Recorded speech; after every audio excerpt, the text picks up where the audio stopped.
এরপরে প্রশ্ন হলো, সিগারেট খেলে 40 দিন নামাজ রোজা কবুল হয় না, এটা কি হাদিস দ্বারা প্রমাণিত?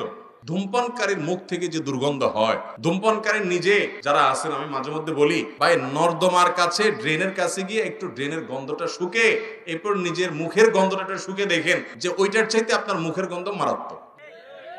আমি একবার ঢাকার এক হাসপাতালে মসজিদের পাশে সালাত আদায় করতে দাঁড়াইছি, আমার পাশে একজন দাঁড়াইছে, তার শরীর থেকে যেই গন্ধ, আমি চিন্তা করলাম এই লোকটাকে কিছু একটা বলা দরকার, কিন্তু বললে মাইদ্যরও খাওয়ার ভয় আছে। তো আমি তাড়াতাড়ি পকেট থেকে কাগজ কলম নিয়ে বের করে সুন্দর করে লিখলাম, ভাই যেই গন্ধ ভাই আজকে আমি শুকতে হলো, আমার সালাত নষ্ট হওয়ার উপক্রম।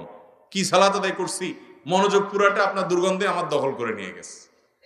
তো আল্লাহর রাস্তে আল্লাহকে ভয় করেন, এটা আর করেন না। এটা লিখে কাগজটা আমি সাইডে রেখে, সেই সালাতের মধ্যে আছে এই অবস্থা, আমি তার সামনে রেখে আইজো দৌড় কাইলো দৌড়,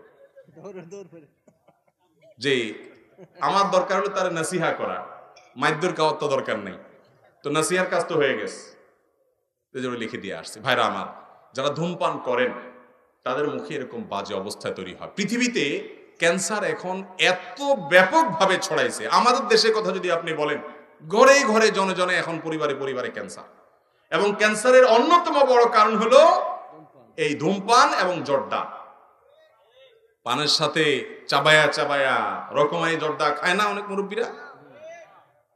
ইবনে মাজার একটি বর্ণনা আছে, সেটি হলো, যদি কেউ মাদক সেবন করে, মাদক গ্রহণ করে এবং এর ফলশ্রুতিতে সে নেশাগ্রস্ত হয়ে যায়, 40 দিন যাবত তার সালাত কবুল হবে না, ইবাদত কবুল হবে না। তো ধূমপানটা তো, এটা তো এর ফলে এক নম্বর কথা হলো মানুষ আসক্ত হয় না, মাতলামি করে না, মাতলামি আসে না। দ্বিতীয় কথা হলো যে ধূমপান এমনিতে নাজায়েজ এবং গুনাহের কথা, সেটা নিয়ে কোনো সন্দেহ নাই। কিন্তু এটা এরকম না যে এটাকে মাদকের মধ্যে ফেলা যায়, এবং এর কারণে আসকারা হাদিসে আসছে, শুধুমাত্র শারিবাল খামর না, মানে শারিবাল খামর ফা আসকারা, পদ পান করলো এবং নেশাগ্রস্ত হয়ে গেল, তার 40 দিন ইবাদত কবুল হবে না। অতএব ধূমপানকারীর জন্য এটা প্রযোজ্য না, কিন্তু এর মানে এই না যে ধূমপান করা জায়েজ কাজ বা গুনাহ হবে না, এটাও অবশ্যই না জায়েজ এবং গুনাহের কথা। নোংরা একটা জিনিস এই ধূমপান, বিষপান, লেখাই আছে যেটা স্বাস্থ্যের জন্য ক্ষতিকর, তারপর আবার পয়সা দিয়ে কিনে খাই। আল্লাহ তাআলা আমাদেরকে বুঝার তৌফিক দান করুন।